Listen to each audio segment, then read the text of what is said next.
ST. कर्मचाऱ्यांच्या संपाचा आजचा दुसरा दिवस आहे. बऱ्याच बसेस नागपुरातील गणेशपेठ आगारातून सुटलेल्या नाही. ही गर्दी मी तुम्हाला दाखवतोय. नागपुरातील गणेशपेठ आगारातली ही गर्दी आहे. 1200 बसेस साधारणतः या बस स्टॉपवरून रोज सुटतात. मध्यवर्ती बसस्थानक आहे. महाराष्ट्रासह वेगवेगळ्या भागामध्ये तेलंगणातही इथनं बसेस जातात, परंतु आज बसेस सुटलेल्या नाही. त्याचा फटका प्रवाशांना बसतोय आणि सगळ्यात महत्त्वाचं म्हणजे विद्यार्थ्यांना याचा फटका जो आहे तो या ठिकाणी बसतोय. मयूर जगताप यांचं ॲडमिट कार्ड माझ्यासोबत आहे. बघा, हे मयूर जगताप याचं ॲडमिट कार्ड आहे. गडचिरोलीच्या शासकीय वैद्यकीय महाविद्यालयात त्याच्या आज एक्झाम आहे, परंतु त्याला परीक्षा केंद्रावर जाता येत नाही, कारण की नागपुरातील गणेशपेठ आगारातून एकही बस जी आहे ते गडचिरोली जाण्यासाठी सुटलेली नाही. मयूर, काय परिस्थिती आहे, काय सांगणार? सर, मी सकाळी 6 वाजतापासून इथे आहे. तर चौकशी केली तर ते म्हणत आहे बसचं काही सांगता नाही येत आहे म्हणते. त्यामुळे सकाळी 6 वाजतापासून मी इथे आलो आहे. माझा पेपर आहे गडचिरोलीला. रिपोर्टिंग टाईम आहे 3:30 वाजताचा. त्यामुळे मी लवकरात लवकर आलो आहे इथे, पण तरी पण अजून पण सांगता काही येत नाही. त्यामुळे साधन काही अवेलेबल नाही आहे बस. कसं जाणार आता?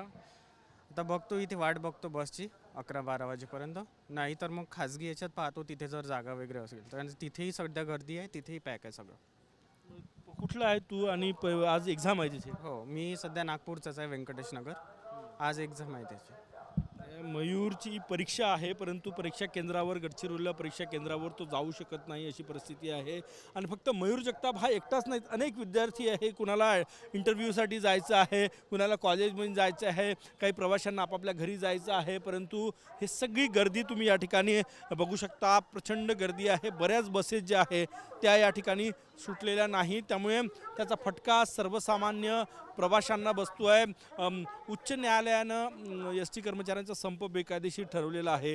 असं असलं तरीही आंदोलन सुरूच आहे. सरकारी नियमानुसार सरकारी कर्मचाऱ्यांप्रमाणे वेतन मिळावं ही प्रमुख मागणी घेऊन एस.टीचे कर्मचारी आंदोलन करतात. आज दुसरा दिवस आहे. कॅमेरामॅन साईसह गजानन उमाटे, TV9 मराठी, नागपूर.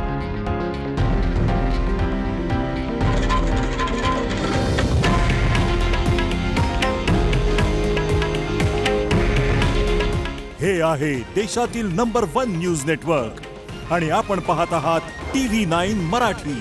काळजी तुमची, हित महाराष्ट्राचं.